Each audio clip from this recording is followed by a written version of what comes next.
উম্মতে মুহাম্মাদের হায়াত কম, আমল করবে কম, কিন্তু সওয়াব পাবে বেশি। জোরে বলেন না সুবহানাল্লাহ। হাজরিন, আমরা এমন একজন নবীর উম্মত হয়েছি যেই নবীর কারণে আল্লাহ পাক এই পৃথিবীতে রহমত দান করতেছেন। সুবহানাল্লাহ। হাজরিন, মাহে রমজান মাস সম্পর্কে রাসূল পাক সাল্লাল্লাহু আলাইহি সাল্লাম একদিন মসজিদে নববীতে বসে আছেন, হঠাৎ করে জিবরাইল আমিন আসলেন। জিবরাইল আমিন আসার পরে জিবরাইল রাসূলুল্লাহকে তিনটা বিষয় উপস্থাপনা করলেন। তিনটে বিষয় উপস্থাপনা করলেন। এই তিনটা বিষয় আমার রাসূল পাক সাল্লাল্লাহু আলাইহি সাল্লাম শুনে তিনি আমিন বললেন। একটু ডিপলি মনোযোগ লাগাবেন। মাহে রমজান মাস, এই জন্য আপনাদেরকে রাসূল পাকের হাদিস আপনাদেরকে স্মরণ করাই দিতেছি। আমরা এমন একজন নবীর উম্মত, আমাদের দাম কত আমরা নিজেরাও বুঝতে পারি না। যদি বুঝতাম তাহলে বাড়ি থাকতাম না, আজকের মাহফিলে আমরা বসতাম। কথা বলেন ঠিক কিনা? নবীর কারণে উম্মতের দাম হয়েছে। যদি আমরা রাসূলুল্লাহ সেই হাদিস শরীফ যদি আমরা একটু বুঝতাম, চিন্তা করতাম, যদি রাসূলের উম্মত প্রকৃত উম্মত হইতাম, তাহলে বাড়ি থাকতে পারতাম না। কথা বলেন ঠিক কিনা? তবে আজকে প্রমাণ হবে মাহে রমজান মাস সামনে, কারা রাসূলুল্লাহকে ভালোবাসে, আমার আল্লাহ পাককে ভালোবাসে, মাহে রমজানের প্রস্তুতি কারা নিচ্ছে, আজকের মাহফিল দেখে প্রমাণ হবে। কথা বলেন ঠিক কিনা? রাসূল পাকের দরবারে তিনটে বিষয় উপস্থাপনা করলেন জিবরাইল আমিন। কয়টা বিষয়? একটু কথা বলবেন, কয়টা? তিনটা বিষয়। এক নম্বর বিষয় হলো, জিবরাইল আমিন বললেন, ইয়া রাসূলুল্লাহ, হাবিবাল্লাহ। রাসূল পাকের নাম শুনলো, দরুদ শরীফ পড়লো না, রাসূলকে সালাতু সালাম দিল না।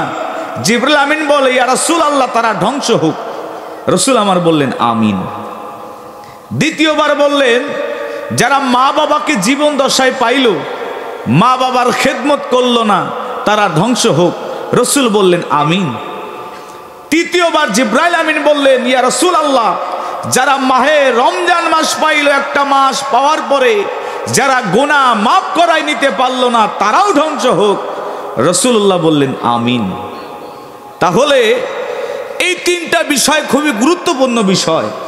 আপনি যদি ঈমানদার হন, আগে ঈমান আনতে হবে। আমার মুফতি সাহেব আপনি আলোচনা করতেছিলেন, আমি আলোচনা শুনতেছিলাম। সুন্দর আলোচনা উনি করতেছিলেন। জ্ঞানীদের আলোচনা অল্পতেই বোঝা যায়। আকীদার বিষয়গুলো খুব জটিল। রাসূল পাকের ব্যাপারে আল্লাহ যে কথা বলেছেন, ঈমানদারদেরকে দুইবার করে তাগিদ দিয়েছেন। ইয়া আইয়ুহাল্লাযীনা আমানু ওয়া আমানু বিল্লাহি ওয়া রাসূলিহি। সুবহানাল্লাহ বলবেন না? হে ঈমানদাররা, তোমরা ঈমান আনার পরে আবারও ঈমান আনো। আমরা তো ঈমানদার না? আমরা ঈমানদার, কিন্তু আল্লাহ বললেন ঈমান আনার পরে আবারও ঈমান আনো। দুইবার তাগিদ দিলেন। কেন? এখানে ঈমানের সেক্টর আছে, ঈমানের একটা স্তর আছে। ঈমান হলো দুই প্রকার, ঈমানে নাসিক, ঈমানে কামেল। তাওহীদ রিসালাতকে মেনে নিয়েছে, পরে জানে বুঝে, এরাও ঈমানদার। তবে যারা মেনে নিয়ে আমল করবে, আল্লাহর রেজামন্দি হাসিল করবে, এরা হলো মুমিনে কামেল।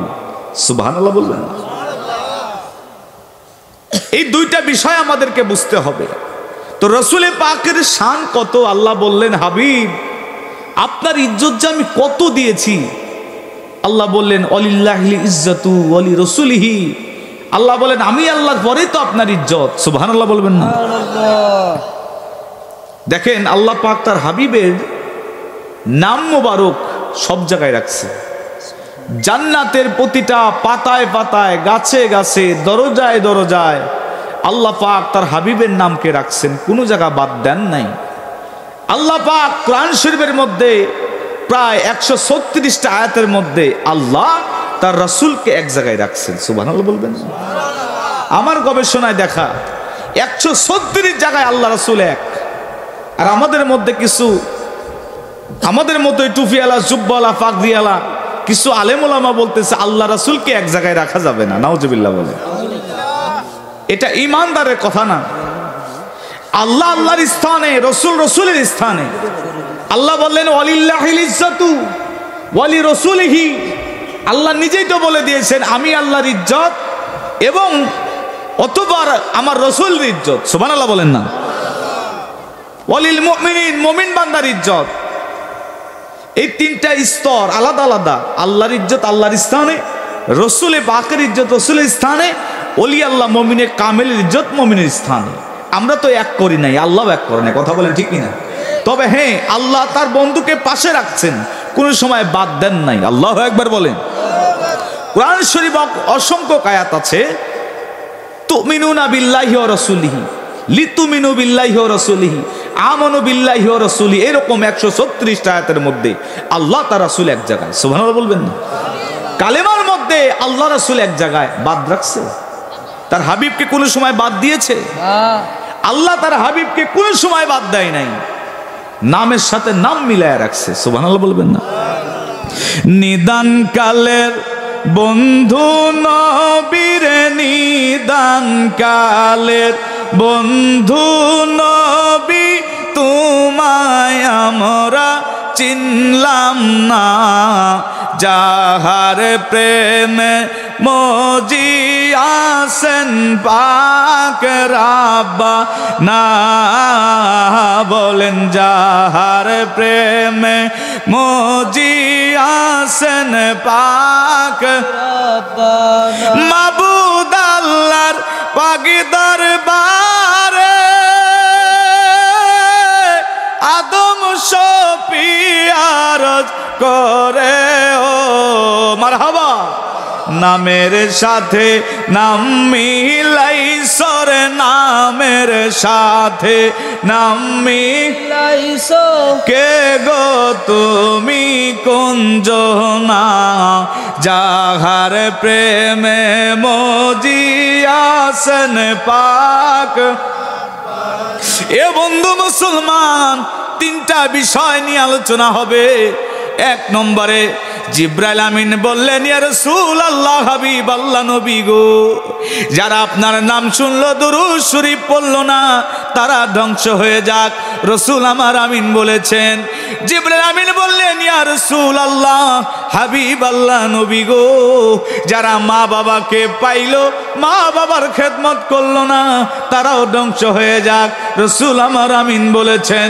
আর আমার নবীজির সামনে জিবরাইল আমিন বললেন, ইয়া রাসূলুল্লাহ, যারা মাহে রমজান মাস পাইলো, মাহে রমজান মাসে গুনাহ মাফ করাইতে পারলো না, এরাও ধ্বংস হয়ে যাক।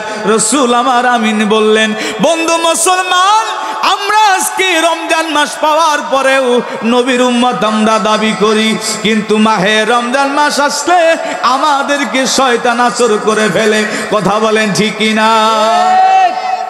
আমার আল্লাহ বললেন, ইয়া আইয়ুহাল্লাযীনা আমানু কুতিবা আলাইকুমুস সিয়াম কামা কুতিবা আলাল্লাযীনা মিন ক্বাবলিকুম লাআল্লাকুম তাত্তাকুন।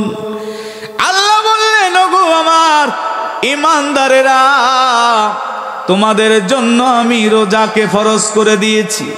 আল্লাহ কেন ফরজ করলেন নিজেই বলতেছেন, যাতে করে তোমরা একটা মাস রোজা করে তোমরা মুত্তাকি হতে পারো, পহেজগার হতে পারো, মুমিনে কামেল হতে পারো, আমি আল্লাহর প্রিয় বান্দা হতে পারো। তোমরা যদি মাহে রমজান মাসে সিয়াম সাধনা করো, তোমাদেরকে আমি মুত্তাকি বানায়া কবরে রাখ দিব। জোরে কি বলা যাবে না? আল্লাহু আকবার, আল্লাহু আকবার। হাদিস শরীফের মধ্যে আছে, রসুলে পাকের শানে দুরূদ শরীফ যারা শুনলো, যারা রসুলে পাকের নাম শুনলো, দুরূদ শরীফ পড়লো না, এরা ধ্বংস হয়ে যাবে। দুরূদ শরীফের গুরুত্ব আছে কি আছে না? আছে। জোরে বলেন। আছে। আমার রসুলে পাকের দুরূদ শরীফের এত দাম, নামাজের মধ্যে আমার আল্লাহ তার হাবিবের দুরূদ শরীফ সেট করে দিয়েছে। সুবহানাল্লাহ। আমরা তাশাহুদ পড়ি কিনা? পড়ি। আত্তাহিয়াতু পড়ি, এরপরে আমরা দুরূদ শরীফ পড়ি, দোয়া মাসুরা পড়ি। কথা বলেন ঠিক। এই দরুদ শরীফ যদি নামাজের মধ্য থেকে বাদ দেওয়া যায়, নামাজ কি হবে? একটু জোরে বলতে হবে, নামাজ হবে? দরুদ শরীফ বাদ দিলে আপনার গোটা নামাজটা হবে না। তাহলে হাবিবের দরুদের কত দাম, যে দরুদের কারণে নামাজ কবুল হয়। আমাদের দেশে দেখবেন যখন জমি আপনি কিনতে যান কিংবা বিক্রি করতে যান, ওই জমির মধ্যে একটা সিলমোহর, একটা 5 টাকা কিংবা 10 টাকা দামের সিলমোহর লাগে। ওইটা না দিলে দলিল কবুল হয় না, দলিল গ্রহণযোগ্যতা হয় না, ভূমি অফিস ওটা গ্রহণ করে না। আল্লাহু আকবার বলেন না। এক্সাম্পল বোঝানোর জন্য তো নামাজটাও আল্লাহ দিয়েছেন ফরজ ইবাদত, আল্লাহ পাকের ইবাদত, কিন্তু এই নামাজের মধ্যে যদি দরুদ শরীফ না পড়া হয় আল্লাহর দরবারে নামাজও কবুল হয় না। আল্লাহু আকবার বলেন। আল্লাহু আকবার। তাহলে দরুদ শরীফের দাম আছে কিনা? আছে। ইজ্জত আছে কিনা? আছে। একবার যদি কেউ খাস দিলে দরুদ শরীফ পড়ে, রাসূলে পাকের শানে মুহাব্বতে দরুদ শরীফ পড়ে, আল্লাহ বলে সঙ্গে সঙ্গে বান্দার আমল নামায় আমি আল্লাহ 10টা নেকি লিখে দেই। সুবহানাল্লাহ। শুধু তাই নয়, একবার দরুদ শরীফ পড়ার কারণে আল্লাহ বলেন তার জীবনের 10টি গুনার খাতা আমি আল্লাহ মাফ করে দিই। শুধু তাই নয়, আল্লাহ বললেন যারা দরুদ শরীফ পড়বে হাবিবের শানে, সমাজের মধ্যে এলাকার মধ্যে আমি আল্লাহ তার 10 গুণ সম্মান বাড়ায়া দেই। সুবহানাল্লাহ। তাহলে রাসূলে পাকের দরুদ শরীফ পড়া দরকার আছে কিনা? আজকে 3টে বিষয় আলোচনা হবে। এই 3টা বিষয় যদি আমি ঘটনা বলতে থাকি, বুঝাইতে থাকি, 3টা বিষয় 3 ঘন্টা 4 ঘন্টা 5 ঘন্টা সম্ভব না। তবে যতদূর সম্ভব ততদূর আপনাদেরকে নিয়ে আলোচনা চলবে। রাজি আছেন তো ইনশাআল্লাহ? ইনশাআল্লাহ। ইনশাআল্লাহ রাজি আছেন তো? নারে তাকবীর, নারে রিসালাত। আজকে আজিম হোসেন ইসলামী জলসা, নারে তাকবীর। প্রিয় ভাইরা আমার, আল্লামা ইমাম সুলাইমান জাজুলি রাহমাহুল্লাহ উনি একটা কিতাব লিখেছেন, কিতাবের নাম হলো দালাইলুল খায়রাত। এই কিতাবের মধ্যে শুধু দরুদ শরীফের ব্যাখ্যা, দরুদ শরীফের হাদিস উনি সংকলন করেছেন, উনি লিখেছেন। আল্লাহু আকবার বলেন। সুলাইমান জাজুলি রাহমাহুল্লাহ এত বড় আল্লাহর ওলি ছিলেন রে, ওনার ইন্তেকালের পরে প্রায় 50 বছর পরে, 100 বছর পর ওনার লাশকে মাটি খাইতে পারে নাই। উনি এত বড় আল্লাহর ওলি ছিল কারণ ওনার জীবনের এত দরুদ শরীফের আমল ছিল। রাসূলে পাককে রাজি খুশি করার কারণে আমার আল্লাহ তার দেহকে মাটি খাইতে নিষেধ করে দিয়েছে, তার দেহকে মাটি খাইতে পারে নাই। 100 বছর পরেও তার দেহ যেমন দেহ তেমন ছিল। সুবহানাল্লাহ। নবী পাকের দরুদ শরীফের কত দাম। আল্লামা সুলাইমান জাজুলি রাহমাহুল্লাহ ওনার কিতাবের মধ্যে দরুদ শরীফের ব্যাখ্যা তিনি করেছেন, দরুদ শরীফের হাদিস তিনি লিখেছেন। তিনার কিতাবের মধ্যে প্রথমে তিনি বললেন, আমি একদিন দরুদ শরীফ সংগ্রহ করার জন্য রাসূলে পাকের সাহাবীদের রাবির কাছ থেকে সরাসরি দরুদ শরীফ সংগ্রহ করার জন্য আমি বাড়ি থেকে বের হয়ে গেলাম। আর রাস্তার মাঝখানে মরু প্রান্তরে যাইয়া আমার মশক ভর্তি পানি ফুরাইয়া যায়, আমার খাবার ফুরায় গেল, পানি ফুরায় গেল। এবার রাস্তার মাঝখানে তিনি চিন্তায় পড়ে গেলেন, আল্লাহর দরবারে বলে, আল্লাহ পানির যদি ব্যবস্থা না হয়, খাবারের ব্যবস্থা যদি না হয়, ক্ষুধার তাড়নায় হয়তো আমার মরণ হবে। আল্লাহর ওলি সুলাইমান জাজুলি চিন্তায় পড়ে গেলেন। এবার দূর থেকে দেখা যায় কিছু খেজুর গাছ, ওই খেজুর গাছের কাছে তিনি গেলেন। হঠাৎ করে একটা বাড়ি তিনি দেখতে পাইলেন। ওই বাড়ির মধ্যে যাইয়া আল্লামা সুলাইমান জাজুলি রাহমাহুল্লাহ ওই বাড়ির গেটের সামনে, দরজার সামনে যাইয়া তিনি সালাম দিলেন, কেউ উত্তর দিল না। ওই বাড়ির মধ্যে দেখলেন বিশাল একটা কূপ আছে, বিশাল একটা কুয়া আছে। ওই কুয়ার কাছে তিনি চলে গেলেন। ওই কুয়ার অধিক অনেক নিচে পানি ছিল, কিন্তু পানি উঠাবে কোনো বালতি নাই, কোনো রশি নাই, কিভাবে পানি উঠাবে তিনি চিন্তায় পড়ে গেলেন। কূপের অনেক নিচে পানি, কিভাবে উঠাবে তিনি পানি খাবে, এদিকে চিন্তায় পড়ে যায় পানি যদি না উঠাইতে পারে রে তার ইন্তেকাল মরণ হয়ে যাবে। চিন্তায় পড়ে গেছে, বড় ক্ষুধার্ত অবস্থা। এইবার যখন চিন্তায় পড়ে যায়, একটা ছোট্ট বালিকা মেয়ে ঘরের দরজাটা খুলে সালাম দিয়া বলে, আপনি কি আল্লাহর ওলি সুলাইমান জাজুলি? সুবহানাল্লাহ। আল্লাহর ওলি সুলাইমান জাজুলি অবাক হয়ে গেলেন, ডাক দিয়া বলে, আমার নাম সুলাইমান জাজুলি। আপনি এই ছোট মানুষ, ও মা এই ছোট অবস্থায় ছোট মানুষ তুমি বালিকা, কেমন করে জানলাম আমার নাম সুলাইমান? আমার নাম সুলাইমান জাজুলি, তুমি কেমন করে জানলাম? এবার ওই মেয়েটা ডাক দিয়ে বলে, আল্লাহর ওলি আপনি আজকে কয়েকদিনের ক্ষুধার্ত, আপনি পানির তৃষ্ণায় কষ্ট করেন, আপনি কি পারেন না কূপ থেকে পানি উঠাইতে? আল্লাহর ওলি ডাক দিয়ে বলে, মা এই কূপ থেকে পানি উঠাবো, কোনো বালতি নাই, কোনো রশি নাই, কিভাবে আমি উঠাবো? এবার ওই বালক মেয়েটা ডাক দিয়া বলে, আল্লাহর ওলি সরেন, একটু সরে দাঁড়ান। ওই বালক মেয়েটা কূপের কাছে যাইয়া, কুয়ার কাছে যাইয়া কয়েকবার দরুদ শরীফ পড়ে তিনার থুতু মোবারকটা যখন কূপের মধ্যে ফেলছে, কূপের পানি আর নিচে থাকলো না, এবার কূপের উপরে চলে আসছে।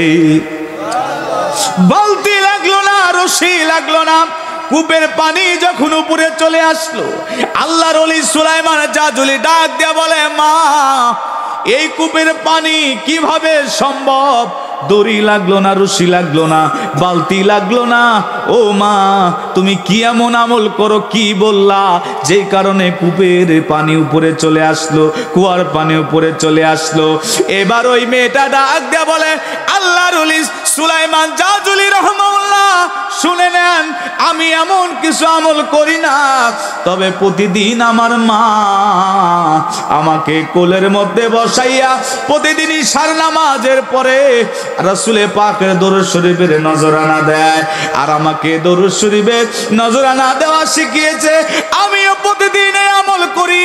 এই আমল করার কারণে আল্লাহ পাক আমাকে অনেক কিছু জানায়। জোরে কি বলা যাবে না আল্লাহু আকবার? দরুদ শরীফে আমল করলে লাভ আছে? আছে তো? সুলাইমান জাজুলি ডাক দিয়ে বলে, মা তোমার এমন কি আমল যে আমলের কারণে তুমি এত বড় কারামত দেখাইলা? ওই বালিকা মেয়ে ডাক দিয়া বলে, আল্লাহর ওলি আমার কারামত বলতে কিছু নাই, আপনি আসবেন আল্লাহ আমাকে আগেই জানিয়ে দিয়েছে। আল্লাহ যারে ইচ্ছা তারে দিয়া মিলায় তাওহীদের মেলায়, আল্লাহ যারে ইচ্ছা তারে দিয়া মিলায়, কেউ বুঝিতে পারে না রে আল্লাহ পাকের খেলা, তার নবীগণের খেলা।